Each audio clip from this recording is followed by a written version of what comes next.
That is, he's talking about on 483 in the first paragraph, uh, which, yeah, you need your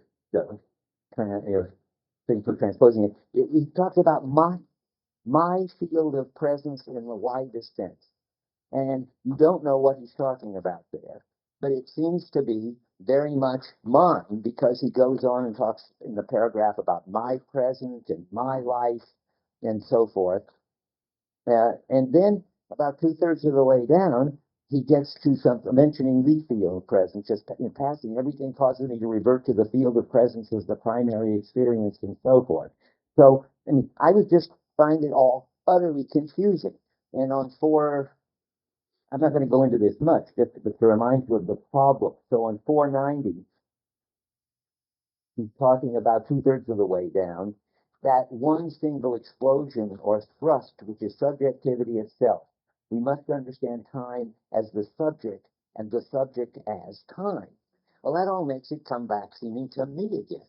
And so that it's as if I said last time, and I still believe it, it's as if in this chapter he has one foot in Husserl, which is always about my subjectivity and my presence, my time, an occasional glimpse of Heidegger, which is always about openness to the shared world and shared time. And it goes on flipping mostly back and forth till the end of 503.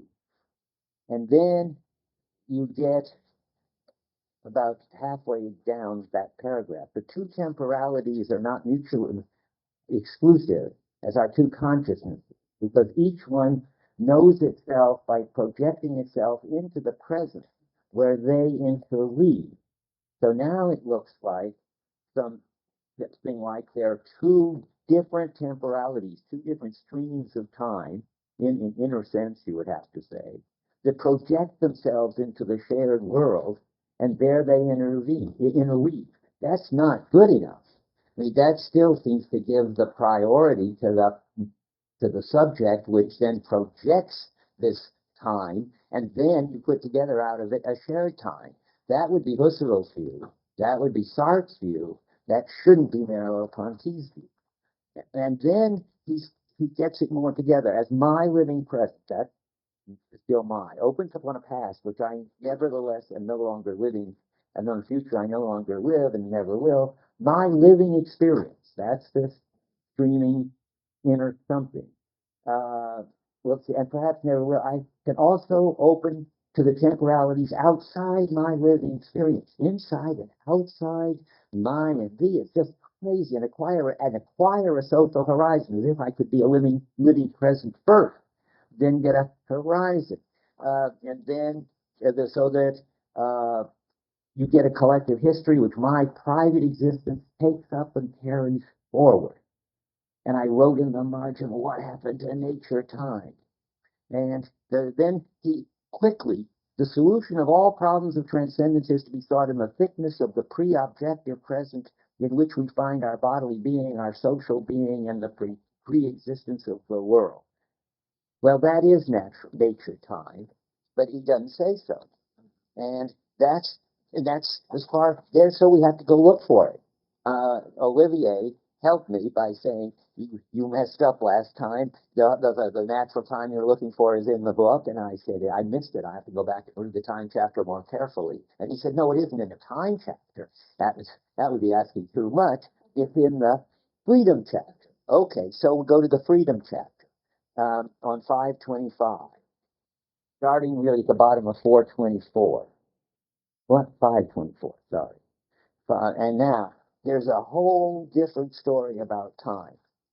About 10 lines up. There is therefore no occasion to ask ourselves why the thinking subject or consciousness perceives itself as a man, or as incarnate or historical subject, nor must we treat this apperception as a second-order operation which somehow performs starting from its absolute existence. Somehow, I don't know what that means. And now comes this weird new thing. The absolute flow. That's going to turn out to be nature time. It could have been my own most private time. And if that's what it is in Husserl time consciousness, but it isn't here. The absolute flow takes shape beneath its own gaze as a consciousness, a man, incarnate subject, because it is a field of presence to itself, to others, and to the world. So now it's looking like, at least what I want to say is, you've got to sort of expect him to say sooner or later that there's going to be a field of presence, and I'm going to be a perspective on it. And so let's go on. And because this presence throws itself into the natural and cultural world from which it arrives at an understanding of itself, we must not envisage this flux as absolute contact with oneself and density with no internal fault, but as a being which is in pursuit of itself outside. Now, this is getting what you want. If the subject makes a constant and at all times peculiar choice of himself, one might wonder why his experience always ties up with itself and presents him with objects in definite historical places. But this is not his view. Why we have a general notion of time valid through all times.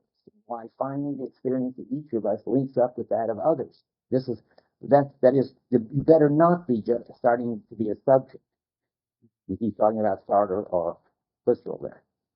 Okay, but it is the question of itself which must be the question itself must be questioned. What is the question? How does my private, inner, subjective, temporal experience connect up with the world so that there's continuity in the world, connect up with others who are temporal? That's the wrong question. For what is given, and now we finally get what we want. It is not one fragment of time followed by another, one individual flux then another, but is a taking up of each subjectivity by itself and of subjectivities by each other in the generality of a single nature. Now, he was getting close in this intertwining of subjectivity, but now the intertwining of subjectivity doesn't seem to be what sort of you get at as second order when you find out how my subjectivity links to yours. No, there's something behind it all. A general nature, the cohesion of an intersubjective life and a world. The present mediates between the for itself and the for others, between individuality and generality. And then skipping one sentence because it doesn't do anything there. It's 3 lines from the bottom. I am an intersubjective field. Now that's what you want to be. I mean, that's what you want him to say. That would mean I am an openness on the world. I am an intersubjective field, not despite my body and historical situation, but on the contrary, by being this body in this situation, and through them all the rest. Well, it's still a little hard to get, but I take it through them, meaning being a perspective on the shared nature time. Well, if that was all we had to go on, I must say, we wouldn't know for sure what to think. But there is more to go on. At the middle of 426, talks about a little bit above the middle. The notion, what? Oh yeah, 5 feet for correcting, 526. The notion of a generalized or natural time, he's going to say. We have seen that there is no natural time if we understand the time of things without subjectivity. Remember, that's the beginning of the time chapter. That if you try to have a time laid out without any subjectivity, then you would just have sort of a blocked universe. It wouldn't make any sense. There'd be no temporality and no way to get into it. So, but we don't want, there can't be natural.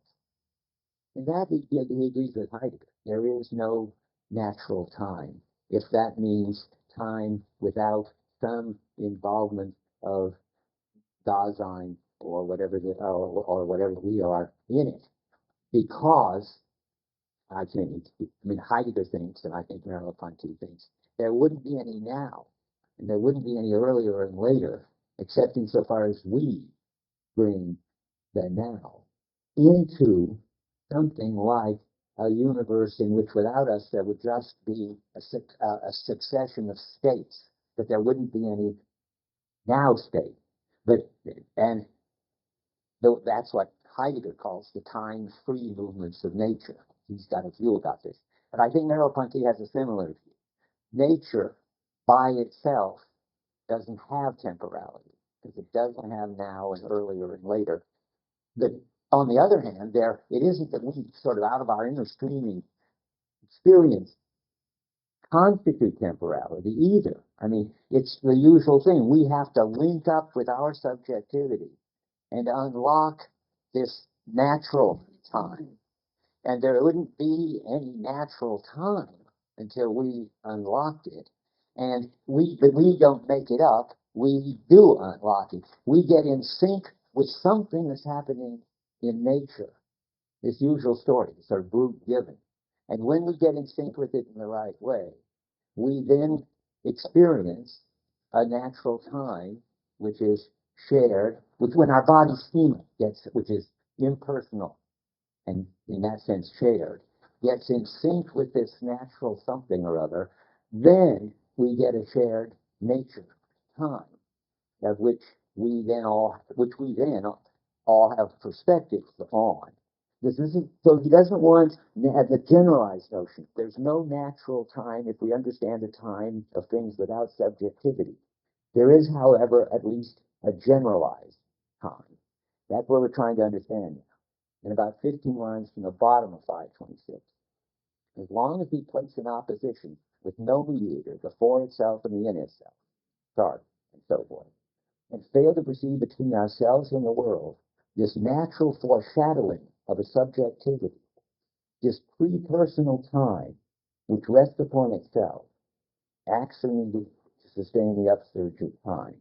So there is a pre-personal time which is somehow there, and then we, by getting in sync with it, make it into the upsurge of time which we experience, I guess. I mean, I'm giving you the clearest passages. It makes it sound, just if that's any help. How many have had Kant? I keep asking and forgetting. Well, it's as if there's something which in itself isn't temporal. And then there's us and our way of getting in touch with it, which makes for there being a shared time. Because in Kant, there's of course, whoever talks about this has got to get a shared time out of it somehow. Because we, as Heidegger says, we all say the same now. This gets to be a mystery in somebody like Husserl. Sorry. And it sounded like a mystery when you talk about my present. You know, why is my present going to be like the same present as your present?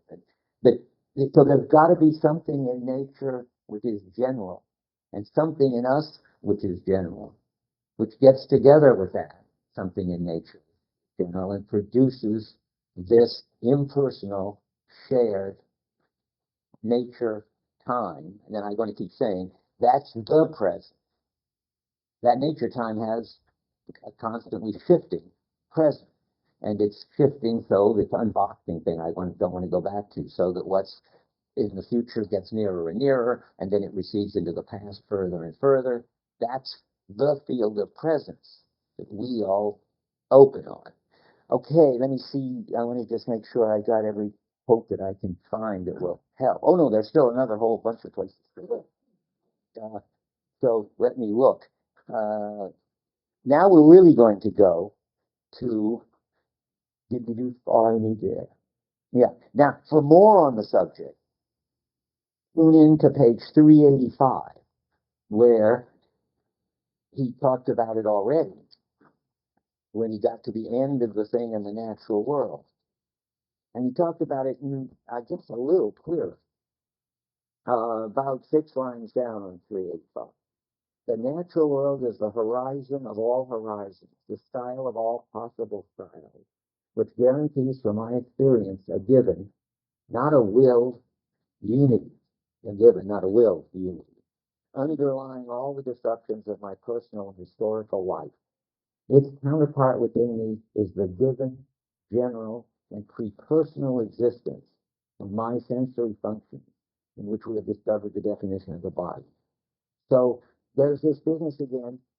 In me is this pre-personal something, and out there is the natural world. And together they produce this shared experience of time. At the bottom of 385, my last attempt almost to tell you what it's about. No, well, 386. I want to start. Second sentence. Through my perceptual field. Now, what can my perceptual field mean at this point? Well, it's got to mean my point of view. It's shared, impersonal, natural time, and it works out that way. Through my perceptual field with its spatial horizons, I am present to my surroundings. I coexist with all the other landscapes stretched out beyond it, and all these perspectives together form a single temporal wave. That's the unboxing thing of the world's instance. So my perceptual field connects me up with the temporal wave, which is this the whooshing present that's coming through and constantly shifting as a whole thing, so that the present keeps changing and taking up the future. That's got to be the world. So through my perceptual field with its temporal horizon, I'm present to my present, to all perceiving past and future. That isn't going to get us any more than we've already got. But it's getting clearer, I guess. I mean, at least I hope so. That there is a my perceptual field and a my present, but it's not basic. It's the opening on the natural time, the general, the pre-personal. That's got to be the basic one. Just keep saying to yourself, as far as I can tell, the slogan that either you're going to have my world prior to the world, then you've got start virtual, or you're going to have the world prior to my world, and then you're going to get Heidegger and Merleau-Ponty, and the same thing has got to be true of time. So you're going to get either my stream of inner experiences as prior to a shared objective public temporal world where we interweave them and constitute the shared one, or you're going to get a shared natural general temporal shifting field and then you're going to have to get some story about how my subjective perspective sort of scans that in.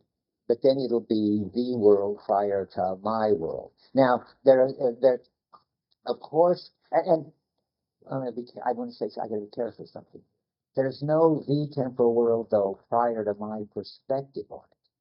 The right thing to say is that we are open heads, turn toward a shared natural temporality from a perspective. We have our own life, our own history, and so forth.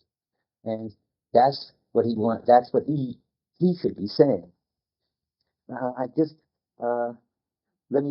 only got two more quotes. No, maybe one. Okay, this is the final one, 387. I just saw what I was looking for earlier and couldn't find, so let me put it in where it goes. Remember, the first thing I read to you said something in the widest sense, and I didn't know what the widest sense was, and I had question mark in the margin. You don't know that. What's the first thing I read to you today? It might be 43. 5. 483 might be over business. Okay, 480. Okay, good. 483. But in your book, but what in my book? No, 43 in your book is very fun. 40. Oh yeah, you're right. Okay, you're right. That's where it is. Yeah. So the top in my field of presence in the widest sense. Now, what is that? Well, it's related to 387. The time in the widest sense. You should sort of get them together, because otherwise that phrase, he thinks you remember that phrase because he presumably wrote that chapter the day before he wrote this chapter. But we don't. I was looking for it. I dimly remembered it.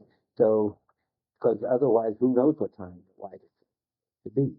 Okay, so time in the widest sense, that is the order of what? The field of presence in the widest sense. You said time. Oh, where is reading? Well, I mean, one of them says the field of presence in the widest sense, right, on 483, but I'm now on 387. I think they're related. I think they're the same.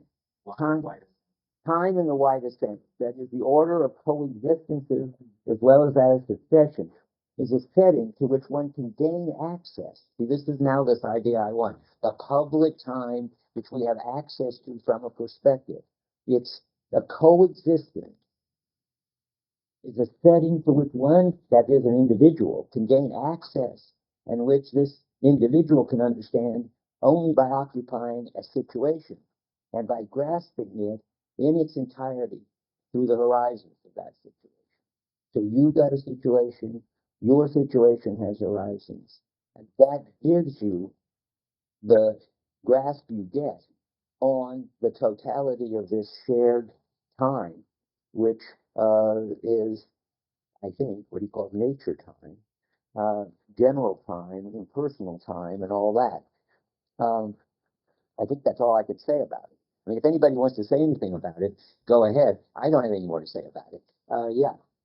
Just like to provide another quote to support the point on page 279 Of which book now? of the new edition. The new one. Well, you managed to make yours stay open. What's it, 279? 279. Okay, great. Let's see it. The page down, it says perception is always in the mode of the impersonal one. Yeah. It's not a personal act enabling me to give a fleshliftness to my life. Person who in sensory exploration is the present directed towards the future is not myself as an autonomous subject, but myself insofar as I am embodying the look. Yeah, that's it. Starts talking about time, which is the important part a little bit later. Oh, yeah, that's right. The essence of time. Yeah. There would be no present, that is today, no sensible world. This thickness and the gospel of richness of perception in Hegel's words do not retain a past in the depth of the present and do not contract. It says perception is always in the impersonal one. Where does he say that? He says that in the first sentence I read. Oh, always in the mode of, okay, and that's temporality too, in the mode of impersonal one.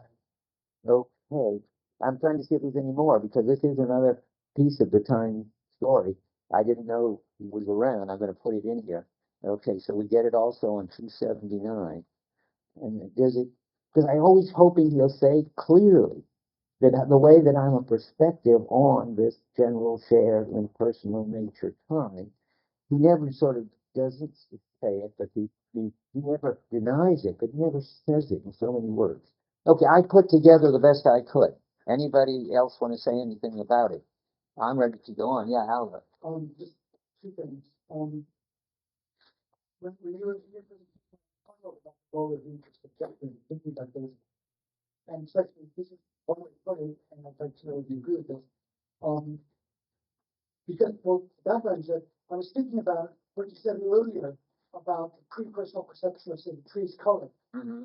The pre-personal perception of the tree's color is not supposed to depend on the intersubjective world. So why should the pre-personal perception of time in any way depend on the intersubjective world? And then, of course, the answer is that it doesn't. But that which is perceived, experienced pre-personally in a temporal fashion, must also be that very same thing which is accessible interpersonally. Oh, Just as that which is perceived as the color of the tree must be available to another perspective as well. that's good. That's good. That's right. Just as the thing is always experienced from somebody's perspective or other, but it's the shared thing that we all have perspectives on. So time is always experienced from somebody's situation or other, but it's the shared thing that we all have perspective, the shared time that we all have perspectives on. That's what you're saying. Right, but I think to be consistent, he doesn't want to be committed to the idea that in some sense my experience of time depends on the difference of other people. No, did I say that? No, Okay. the language made me worry that's what he's saying. So I was just trying to, I wasn't trying to challenge it. Usually when I speak, I try to challenge it. Yeah. I wasn't trying to. Okay, I'm stunned. Okay. But there is something. Good. Wait, before you go, I was thinking one thing about that that I wanted to repeat in my own terms, in my own words. Yeah, just that we don't make up the shared time by interweaving the personal times any more than we make up the shared thing by interweaving the perspectives on it. I'm just repeating the same point. And that's why I think it's bad for him to talk about interweaving. That makes it sound too much like that I have to construct the shared thing out of the perspectives on the thing. Because I think what those are all things that maybe not. But I mean, at least if anybody thinks that, he shouldn't be saying anything like that. Okay, now. Well, he does, I think the end of the passage sounds very worrying like that when he favorably cites Husserl and the self-constitution. Even if it does not favorably cite it, it's against them. Well, well, Let's go, where are we? actually, in my book, there's this passage I'm thinking of, near to the bottom of page 240. In your book, it was volume 229. So maybe And so if we are to solve the problem that's set us back, Huh? it will be by thinking not by, doing. 280. 280. it will be by thinking of time, showing how it exists only for subjectivity, since without the latter, the constant itself being no longer, and the feature in itself being not yet, there will be no time. And how nevertheless perspective is time, how we can say that, or refer with Husserl to a self-constitution of time. Now, Okay, this well, might be one of those cases where he's lying in order to protect the virus that it can.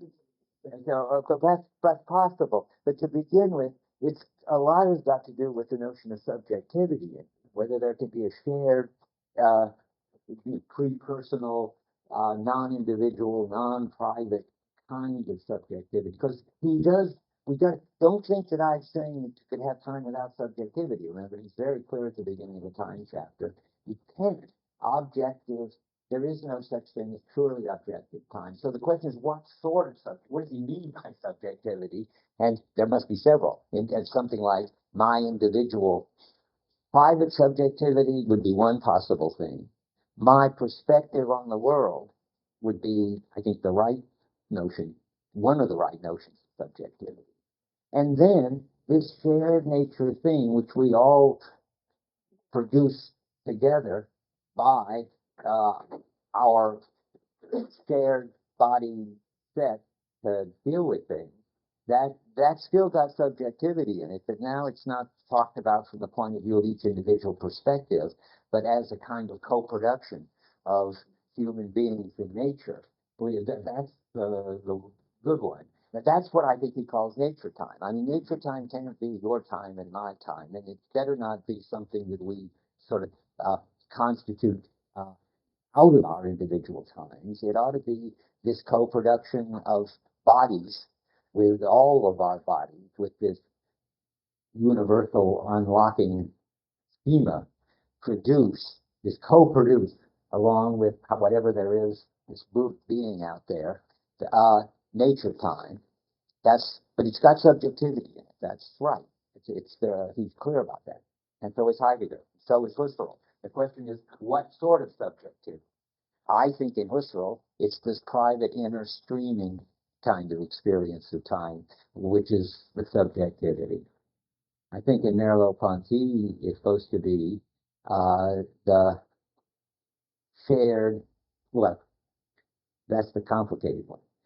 The pre-personal, general, natural time, seen always from some perspective, experienced always from some perspective.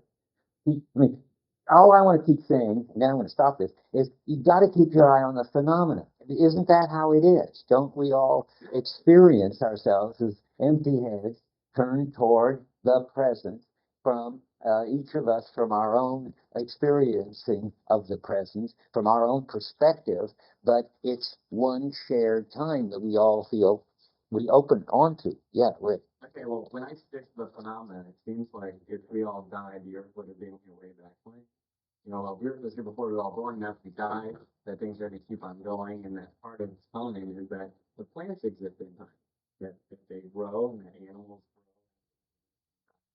And it would have happened whether we were ever around or not. grow. Yeah, that all this happens in time. So that's, you know, when I stick to the phenomenon, I see events in nature, and that I'm just part of that. Are you agreeing or disagreeing with Merleau-Ponty and with me, or if that means two different things? Well, first, I'm just trying to stick to the phenomenon. Okay. Second, in response to something that you said in your thing, Merleau-Ponty, you talked about like a brute meeting or something like this, and this is precisely why I accuse him of being a kind of transcendental idealist. Oh, stop! I thought that's where you were headed. That's fine.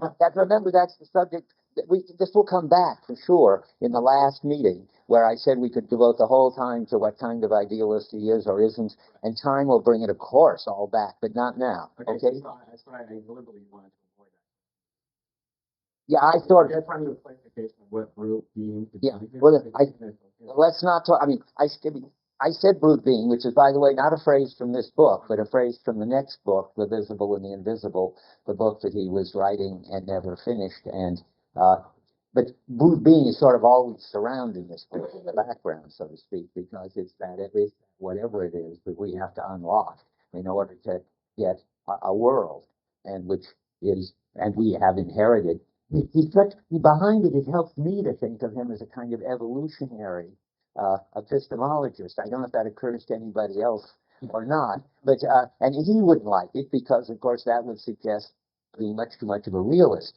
But it does look like the whatever it is, and our uh, body schema for coping with it, which is innate and which has always been in human beings and will always be in all, not only human beings, but all higher primates. And it works to unlock the world. But you wonder, why in the world do we all have this? And why in the world does it work to unlock the world? Well, you can't help thinking it better. It's evolved to do just that. And I don't, I mean, Merleau-Ponty wouldn't say it, but if it helps you to think about it, that way, it helps me.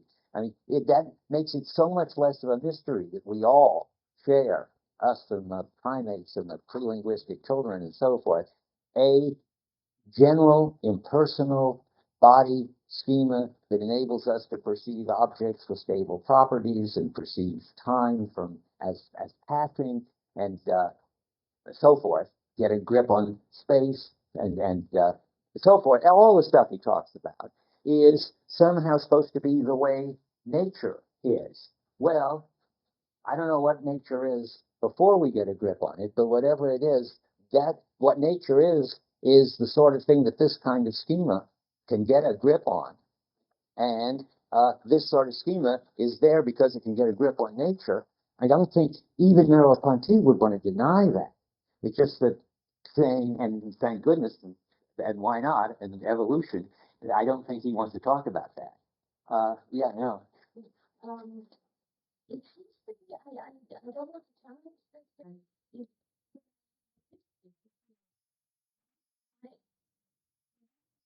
for when it I, passes very slowly, or it's so quickly that I haven't even I think that's good. experienced it. And then I said, oh, so much time has gone by, or it's Well, nothing moves. I mean, these are the moments that I have any knowledge about the phenomenon. I think somebody could write an interesting paper on that. So I wonder if my perspective, where does my perspective on the shared time come? I think that's a terrific question. And I have an answer which I've given, I think, once or twice already, but it always looks different in different contexts. I mean, I think that when there's a kind of breakdown, then you have a different experience of time, and you experience the inner time as your own temporal perspective, which can be in or out of sync with other people's time and with nature time. And it looks like that must be, and this is the crucial move, the basic one, that inner stream of time, and it must look like this other one, this shared one, is some kind of construction out of it. That's how it certainly looks to Sartre. I would say that's how it certainly looks to Husserl, but then if Olivier were here, he would probably say no. But in any case, and what is Merleau-Ponty supposed to say to that? What would I say to that? That's this issue about whether your experience is transformed when you have a breakdown and reflect on it. And it's supposed to be the idea that then you experience yourself as having private experiences, as having your unique temporal inner flow and so forth. And then the question really becomes the issue, is that the way it was when everything was going right and you were coping? And then the answer is, well, no. But then did you discover that that was what was going on when you were supposedly all sharing this transparent coping in this shared world? Well, as soon as you say yes, if that's a discovery of what was really going on all along, then my world is prior to the world, and my time is prior to nature time, and so forth. So you've got to say, if you're a Merleau-Ponty or a Heideggerian, that kind of reflection, which produces an ego and a self and a stream of innerness and all that, isn't a discovery, it's a production.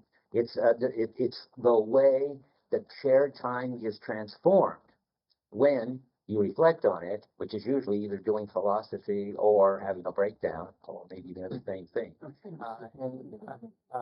But anyway, so that's the deep issue.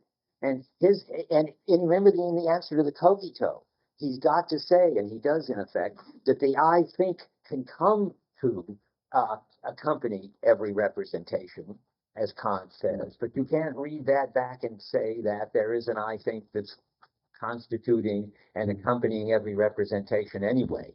In fact, you got to deny it. But that's a great place to stop. You have a new quote or something? In response to that, I think Merleau-Ponty would say that you're doing the phenomenon of shared time whenever you run into something that's familiar. Whenever you turn the doorknob, this is based on your path. How does it turn the doorknob? I mean, I think that's what he means by experiencing the phenomenon of time. Okay, well, don't believe that. That's not quite what I think. I mean, not that I disagree with it. That happens too. But no, don't. We can't plunge back in. Let's stop while we're ahead. Or if we're not ahead, we're going to stop anyway. It becomes an actual reflection, which Well, has to be a reflection all the time.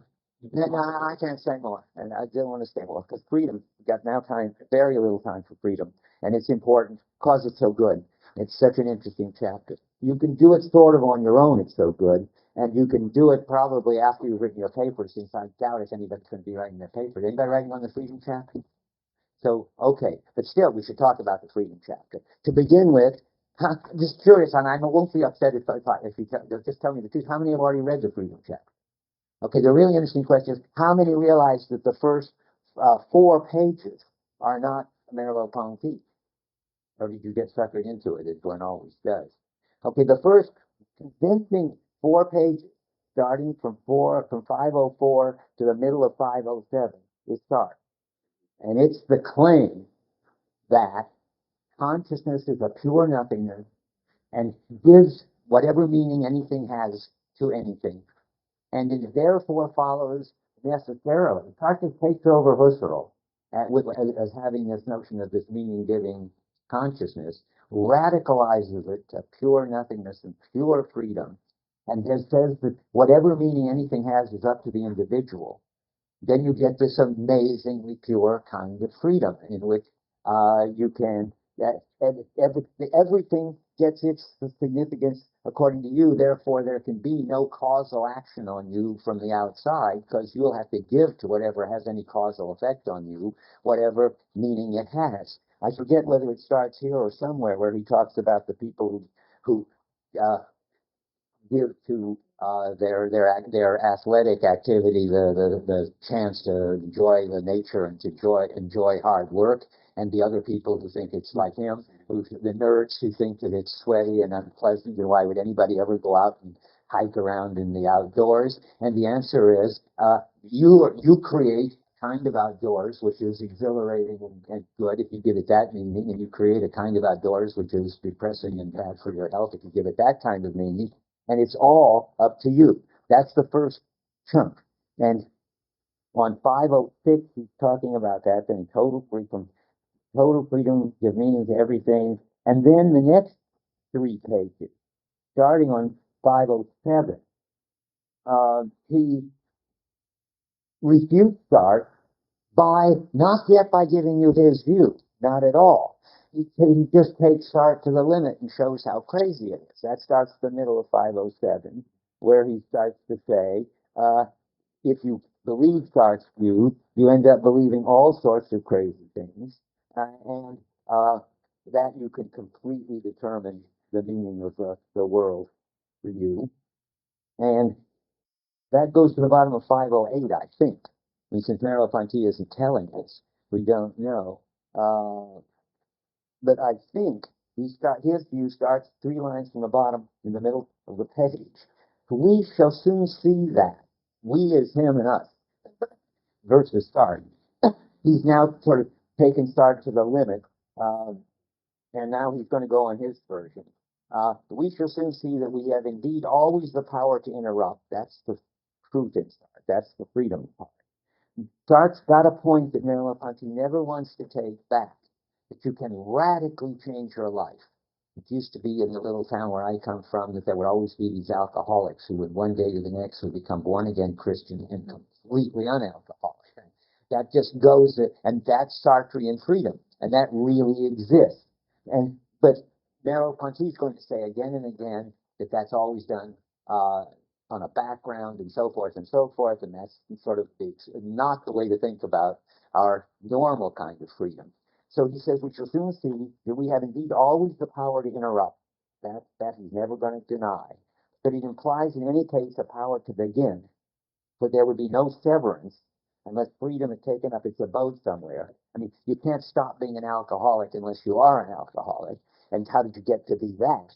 And now freedom is taking up its abode somewhere and prepared to move it. Unless there are cycles of behavior, open situations, requiring a certain completion and capable of constituting a background to either confirmatory or transformatory decision, we never experience freedom.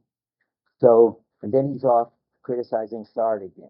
And about 10 lines down, as J.P. Sartre himself observes, and which is very funny because he almost never names Sartre. He always usually says one can object, it might be said. I don't know what game those two are playing with each other. You realize this book comes out, I think, 2 years after Being in Nothingness. So it's just it's in every philosopher's mind that already what Sartre said, and this is taken as assumed that you all know Sartre cold, and Merleau-Ponty is finally getting his turn. And so the big argument in this chapter is to blurt it out that the limit on our freedom, there's a threefold limit on our freedom. There's the shape of my body. Well, maybe there's four if you want to cut it up. That we'll go through the shape and size and power of my body limits my freedom. The way my perceptual system works limits my freedom. That's the second one. My own past as a sedimented background. And I think the most interesting part is about the power of the background. My own past as a sedimented background limits my freedom. And my own past as the history of he's got my class, but you could say my culture. Let's just say they're all of it. I mean, being a Westerner, being an American, being in the working class, all this shared stuff limits my freedom. And in most of the cases, we're free also to break out of it. But we can't break out of the first two. So I ought to make a distinction, which I haven't in my notes. The first two are the body-determined ones, literally body. You can't be a different size. Certain mountains are going to be impossible to climb, he says, and certain passes you can get through and certain passes you can't because you've got a body of a certain size and you've only got a certain amount of energy and so forth. That's not something you can fix. And this wonderful example, anti-Sartre, from the bottom of 511 in ours, the way your perceptual system works is not something that your freedom can explode or totally transform or even mess with. And those are those dots at the bottom. The Gestalt figures is the way the visual system works. And all the freedom in the world, you can't make those dots group any other way than in those set of 7 or whatever it is, 6 group. That's a wonderful, elegant, just brilliant refutation of Sartre, because you ought to be able to just freely give them the meaning 2 sets of 3 groups. I mean, yes, you could group them. You could group them. You could, in theory, you can move them around any way you want. Group them any way you want, but your visual system won't. And so there are 2 body ones: the size and shape of your body, and the way your perceptual system works. And then there are 2 background ones: your personal history and the personal history of your culture. Those aren't up for and free in the way that Sartre thinks they are. Okay, now we can look at that in detail, because it's all neat. So what's going on here? Starts at the bottom of 507. It starts the middle of 507. It starts with own critique. That's where the result, however, of the first reflection would appear to rule it out all. No, that's the internal critique. And then on 508, he starts. And those are still the consequences of our view. 509 is still the consequences. Just got to stick to my notes here. His own positive view doesn't begin till 510. At the very end of the Reductio ad absurdum of Sartre, he tells you his view at the end of that long paragraph, about 15 lines from the end of the paragraph, the middle of 510. By defining ourselves as a universal power of Sinngebung, and we should be used to that now, meaning giving, that's Sartre and Husserl. We have reverted to the method of the thing without which, to the analytic reflection of a traditional type, seeks the conditions of possibility without concerning itself with the conditions of reality. I read that partly because I said he had this distinction, which he uses a lot, but he never makes plain, between the conditions of existence, the conditions of possibility, which are sort of abstract, logical analyses, and the conditions of existence, where conditions of existence, he calls it here conditions of reality. I remember it as conditions of existence. I don't remember whether that's because the translation is different or because the words are different, but call it either one. There's something going on, which is not just the logical possibilities, but which make possible whatever it is. Sorry, make possible, what's word? Somebody gave me a good word. Enabling, yeah, which enable the enabling conditions, the conditions of reality, the conditions of existence, the enabling conditions are what he thinks he's providing against sort of analytic philosophers and analytic phenomenologists like Husserl and Sartre, who think that you shouldn't really worry about the actual phenomena, but just tell somebody about the logical possibilities. So Sartre's arguments about freedom are extremely logical. If you're a pure consciousness, if everything you experience has to be organized by you as a meaning giver, then comes all these wonderful possible, necessary possibilities, so to speak. It all follows necessarily from a certain conception of consciousness, which Sartre claims is just obvious, I guess, that we would have to say that we're pure nothingness. And he's going to say, no, if you look at the phenomena, you'll see something different. You'll see the enabling conditions. So I'm back on 510. We must therefore resume the analysis of the Sinngebung and show how it can be both centrifugal and centripetal. That is, how I can both give meaning to the world and the world can give meaning to my life. That I'm both this source of freedom and the receiver of these absolute limitations, body and history kind. So, since it has been established that there is no freedom without a field. Now, has he established that? I don't remember. Mostly he's established it by beating on Sartre and showing that what happens. Well, here's a way to say how he establishes it. This has got to do with the background story. He doesn't have much to say, by the way. It's so devastating that you can say it with the dots and the climbing of mountains in a paragraph, and it's over. I mean, Sartre just really can't explain that. But he's much more interested in the history. Now, why can there be no freedom without a field? Well, I forget where it is in here, but I think it's in here. Sartre has actually, it's in some other chapter. Sartre has, I remember now, it's in the Cogito chapter.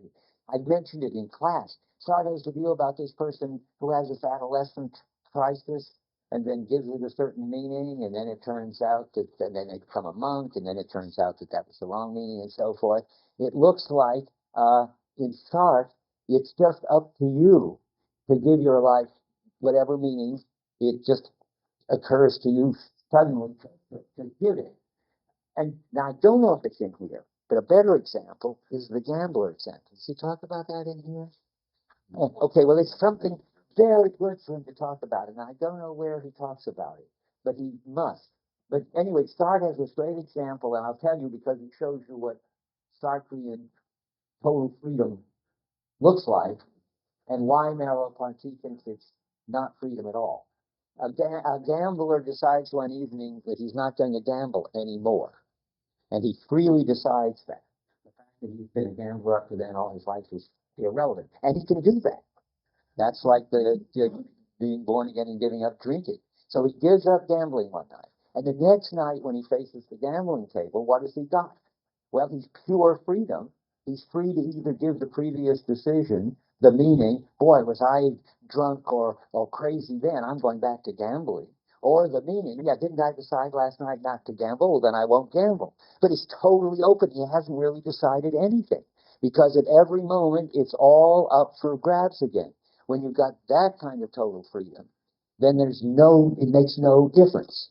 It's only if the act of not gambling, and now I'm telling you more of what Merleau-Ponty's story would be, is something which he, one, already is motivated to by something in the background. That his wife doesn't like it, or he spent all the money and the children are hungry, I think of Dostoevsky.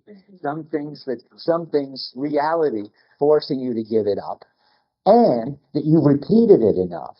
That may be sort of like dieting. You can decide one day that you're not going to eat any goodies, and the next day, these goodies are so good, and maybe we should start. God make me thin, but not just yet. Paraphrasing Augustine, who says, God make me give up sex, but not just yet. But at any rate, you can do that, but and you undermine it. But or you can repeat your resolution, which is already based on some background, until it becomes part of the background, and you are a dieter, or you are a non-gambler, or a teetotaler and stuff, and then that's because it's become sedimented in your history. I'm just telling you the story of the chapter rather than reading it in short. When it's sedimented in your history, it then becomes, and this is a very interesting view, not that you couldn't possibly go back to gambling or eating the goodies and so forth, but it becomes less and less probable the more it becomes the background. And so he thinks that you've got to introduce a notion of probability into your notion of freedom. And then he gives a whole Sartrean story again. I better keep up with where we are. Because it suddenly becomes start again. On 512, let me see where we are. 511. Well, yeah, we should do these things right. 511 is where he talks in the middle of the page about a natural self. And that's the natural self is the body. And it can't climb the mountains that are too big and so forth. The Alps can't be molehills for me, as he puts it. And that's because, and I can't help reading this below the middle of 511, it's because I have hands and feet. Probably the only place in the book where you know that the human body has hands and feet. You don't ever know much more about the human body than that.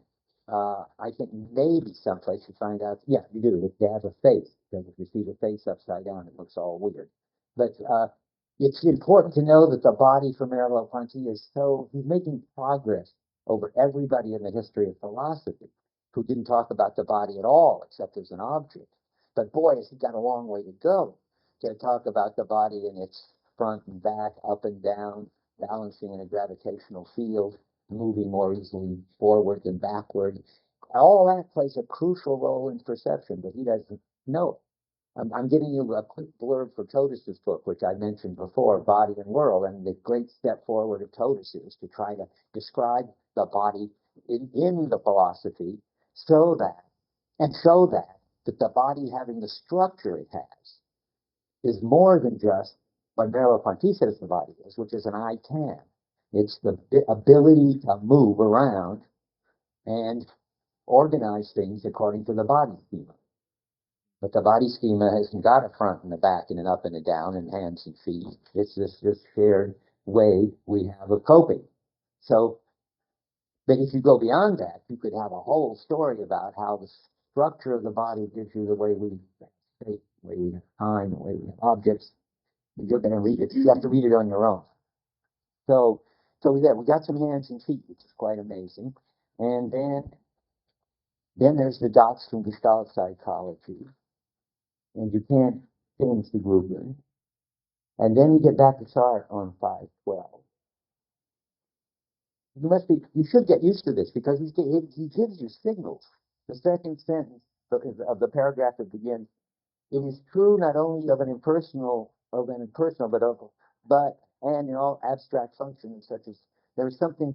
So never mind. Now about present evaluations. And now we're going to get the story about whether it's fun or not to backpack into the woods. But it has been perceptively remark, that's Sartre, that pain and fatigue depend on causes. It's up to me what the causes are. That goes down to the line 15, roughly on 513. That gets us to the probable, which is by a jump. Since freedom does not tolerate on 513 any motive in its past, my habitual being in the world is each moment precarious and so forth. And now comes, and from Sartre's point of view, no matter how much, and freedom can blow your past sky high. And remember, I keep wanting to say it can. But, and that, I remember, that's the teetotaler example. It can. However, having built our life, and now he gives an example, upon an inferiority complex which has been operative for 20 years, it's not probable we shall change. Okay, well, that's a funny example for reasons I don't have I don't have time to go into much. He's got, but I'll mention it. We should have said something more like, not the extreme case of an inferiority complex, but something simple like, having dieted for years, I'm not likely to take the chocolate eclair that comes by in front of me. And certainly people, Alcoholic Anonymous people, don't take a drink every once in a while. And that's because the more it gets sedimented into the background, and we'll get to that in a while, the more these things don't show up as tempting anymore, or they show up as unpleasant and so forth. And that's going to help you and in your freedom. But he's got a whole theory, and that's good and right, and that's the right phenomenology of the normal way your past goes in front of you and determines what it makes sense for you to do, determines it's too strong, makes it probable. Organize what it makes sense for you to do, like eat every goodie that comes around or refuse everyone. But it doesn't take away your freedom, but it makes it improbable that you're going to eat the next goodie that comes along, because it doesn't look tempting anymore. But you could on a bet or something. That's the way it stands. But then the inferiority complex is a really different story. He's got a whole theory of psychotherapy in here and psychopathology. And I'm going to say about 2 words about it, and then you can read it on the website if you don't have time. I've written a paper on it, which I think is the definitive word on the subject, probably because it's the only word on the subject. But he's got a whole view about transforms Freudian depth psychology into Merleau-Ponty and breadth psychology. That is, the idea that your background can become so pervasive that it determines your sense of reality completely. And then you will get something like, take this example, this inferiority complex person who thinks that all of life is about who's the inferior and who's superior, and knows that they're always on the losing end of that. Or it could be the opposite. I just saw a French movie yesterday. Look at Me. Anybody seen it yet? There's this Frenchman, he's typically a Frenchman, who has got this sort of superiority complex. That only he knows everything, and everybody ought to pay attention to him, and that only his problems are really worth worrying about, and so forth. Anyway, you could have that, but let's stick to the inferiority person. I mean, if it becomes your whole sense of reality, you're going to be stuck with it all your life. But because there's no way to see that there are any other possibilities, it looks like that's just how the world is.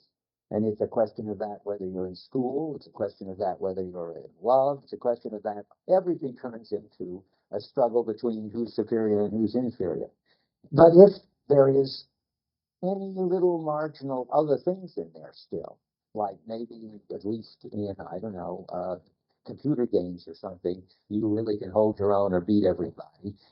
What happens in therapy is, that was a funny example, wouldn't work. But I mean, if in your intersubjective relations there are bits of non-inferiority and superiority, then in therapy, you can gradually, by small deflections, he puts it, the therapist can get you to see that it isn't the only way to relate to everything.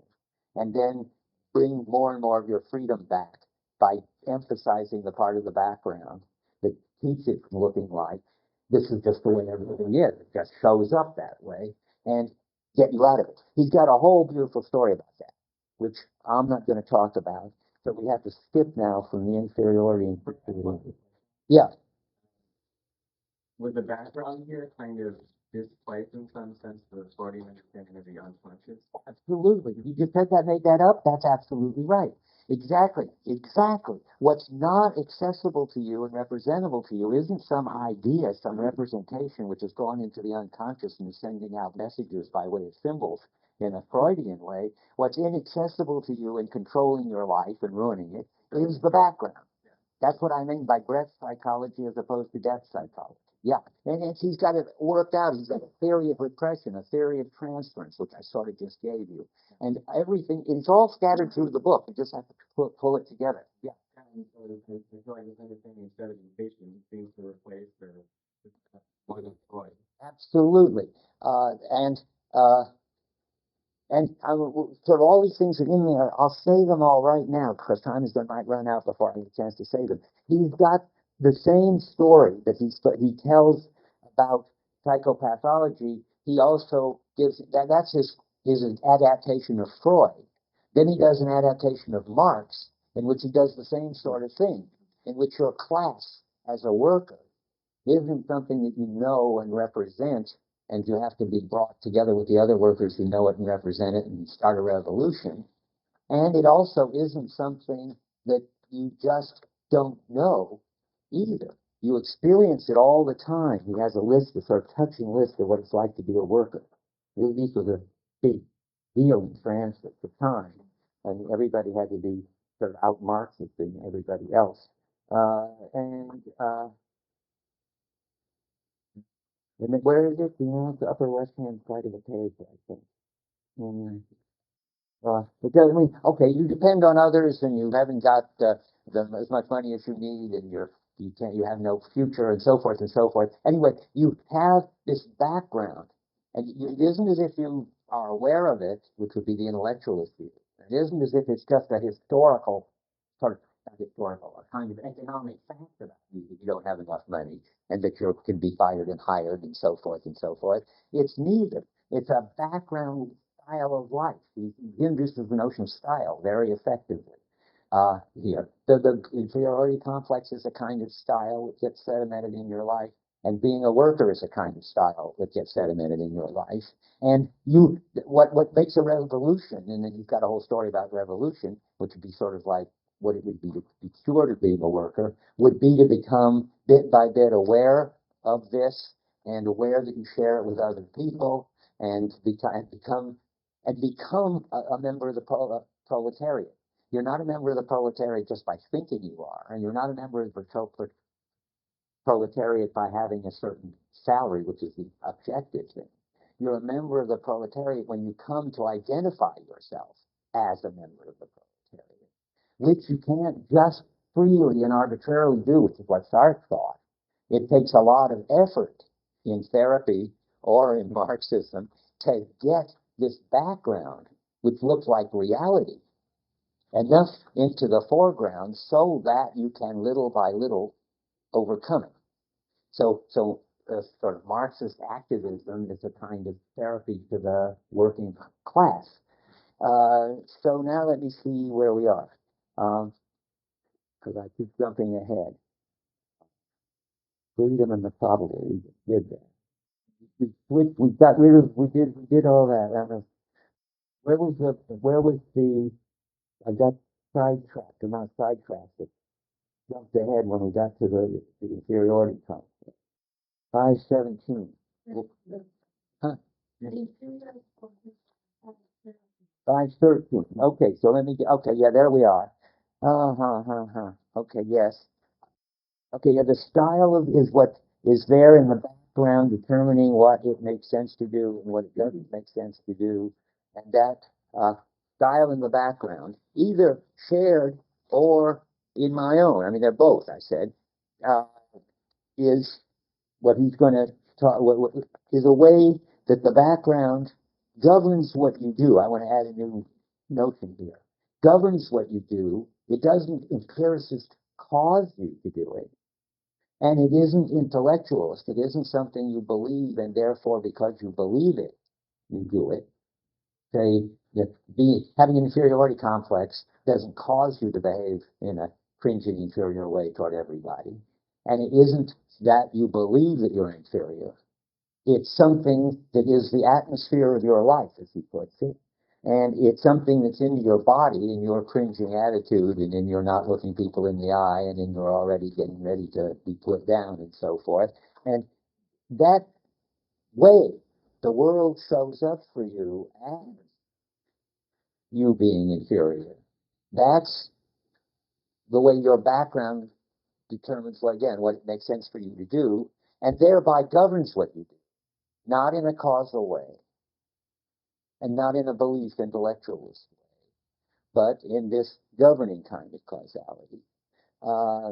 And that's what makes it probable. The governing causality is what makes it probable, because in the world certain things that make sense to you and other things don't, whether you're a worker or having a inferiority complex or dieting or whatever. That governs what you do. And governing is a probabilistic notion because you could break out of it, but you normally don't. Yeah. Is the governing the state of another thinking?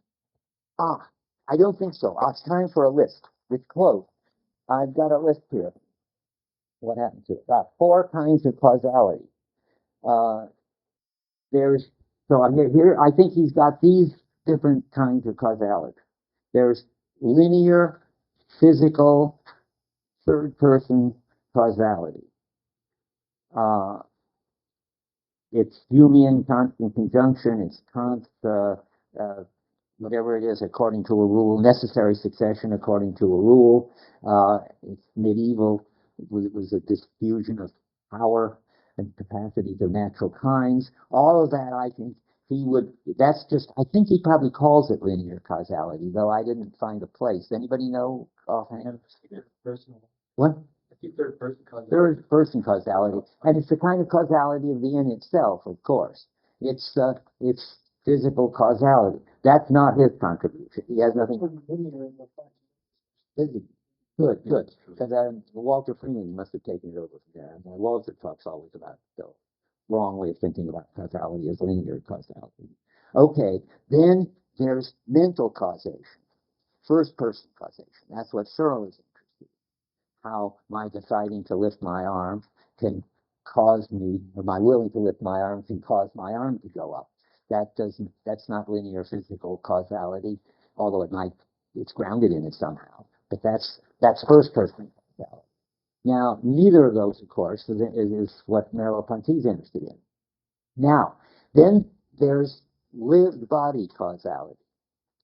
That's got to do with the third kind of being that we are, neither minds nor objects.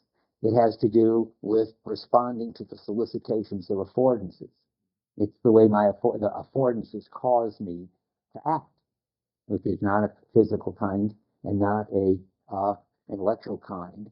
And I think that's what we should call the motivational one. Motivation, I want to try to distinguish motivation from intentional art, though I think they sort of probably swap over into each other. You could distinguish it.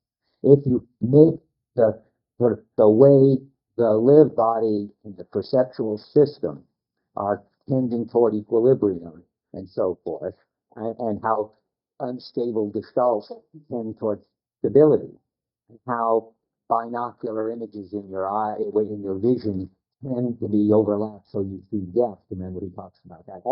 He describes all that in terms of motivation. So it's not just responding to affordances, though that is part of motivation.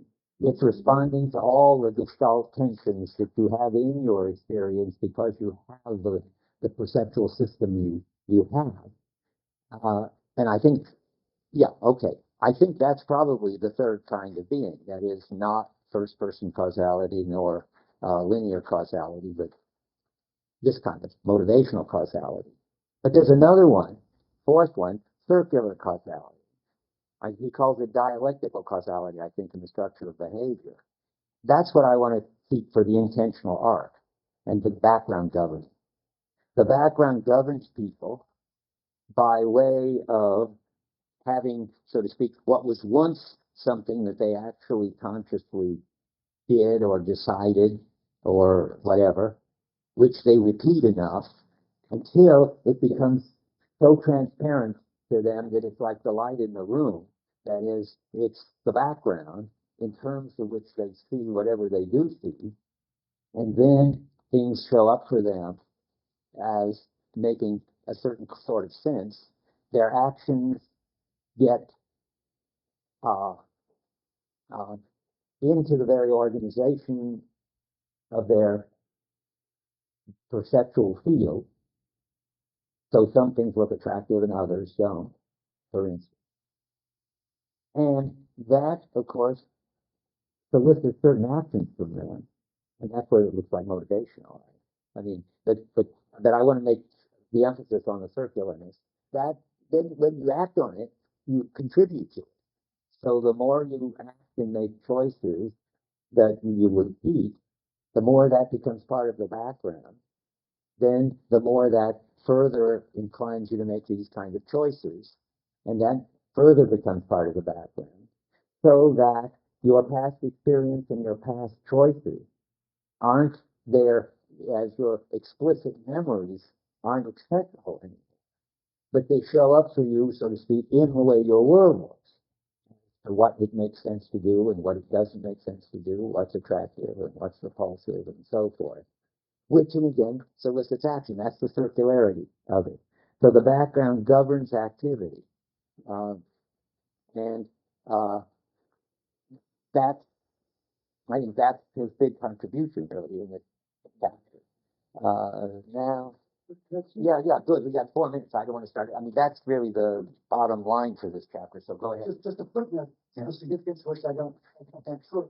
But the language of subjectivity and centripetal is just the language he uses to contrast abstract and concrete movement in the expression of Schneider, where he characterizes it in terms of in abstract movement, you throw out your own background, whereas in concrete movement, you're sort of slave to the background. It's just interesting that not only Marxism and psychoanalysis are sort of falling now, I think crudely disputed. But no pathology as well, sort of Schneider. That's interesting. Yes, well, I'm sure that I bet he thinks about it that way. I was going to say one more thing about the background, if I can. The insight, which I haven't made clear enough yet, is that the way your background limits your freedom. I've been saying it, but not clearly enough. It's because you don't see it. I mean, what Sartre has to tell you is how you can change any particular thing that you can think about. You can do something else. That's first-person causality and so forth. What governs you is precisely what you don't see and don't even take for granted, but is just there. The way the lighting in the room is when it's gone to zero, so to speak, and you don't see it because all you see is the colors. But that's what it really interests Merleau-Ponty, and how you can get back your freedom by taking up little bits of the background and fixing it is what interests him, I think, and what his big insight is, to sort of say how things can go in and out of the background and thereby go from the kind of first-person causality to governing causality and back. Yes. Now, but a while back we had that one example of something that wrote up again about the patch of sunlight. That was rock, and then that's a patch of sunlight.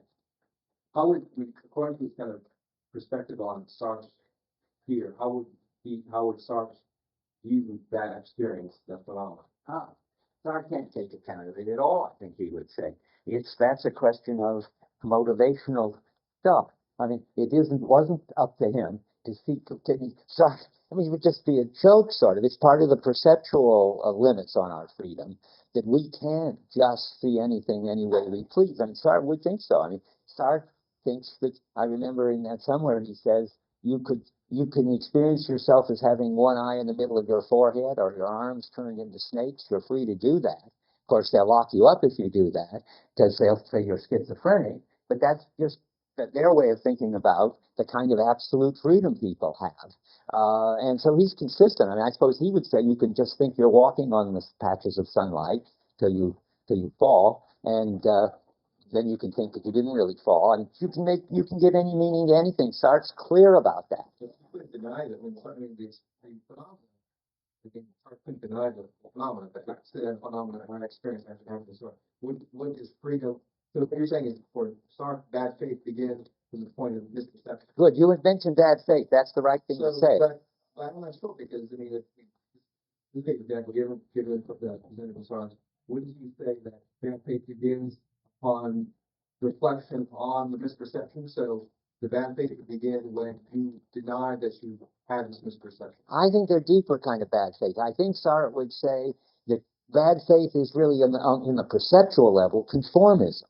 You just don't want to be locked up, so you're going to not exercise your freedom to have one eye in the middle of your forehead and your arms turning into snakes.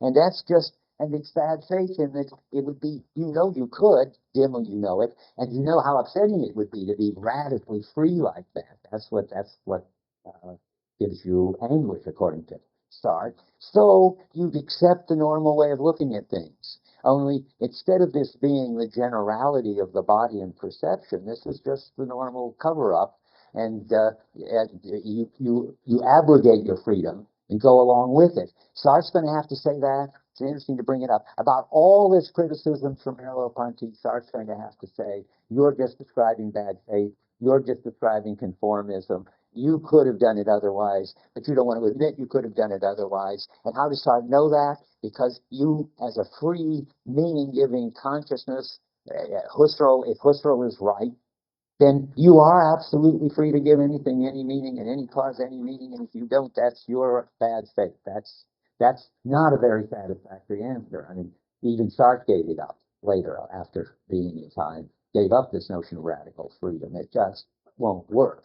Okay, we should stop at that. Now, where are we? Oh, yeah, next time Eric is going to tell us about the neuro basis of affordances, in effect. And then the last time we're going to talk about idealism and realism. I wonder if we should reverse that. Wait a second. Do you care whether you do it this next time or the last time? No, I don't. I think when you live that up here, that's all. I see. If I admit, well, that's their problem. I mean, let me discuss this for a second. For those who are writing papers about idealism and realism, it would be better to put that before Eric. I think I will put it on the website. Tell your friends. If they missed it, that's their problem. They could be here today. But it makes more. How do you feel about it? How many would prefer to go do idealism and realism next, and then Eric after that? Nobody cares? How many prefer to do Eric as planned in the program now and freedom next? I guess. What? No, well, I want you to do what is helpful to people. Let's do that one more time. Some professor out there. Yeah. Okay. So, does anybody have any strong feelings about this one way or the other? If not, we'll do it the way we plan to do it. Okay, we're going to do it the way we plan to do it. Eric goes next time.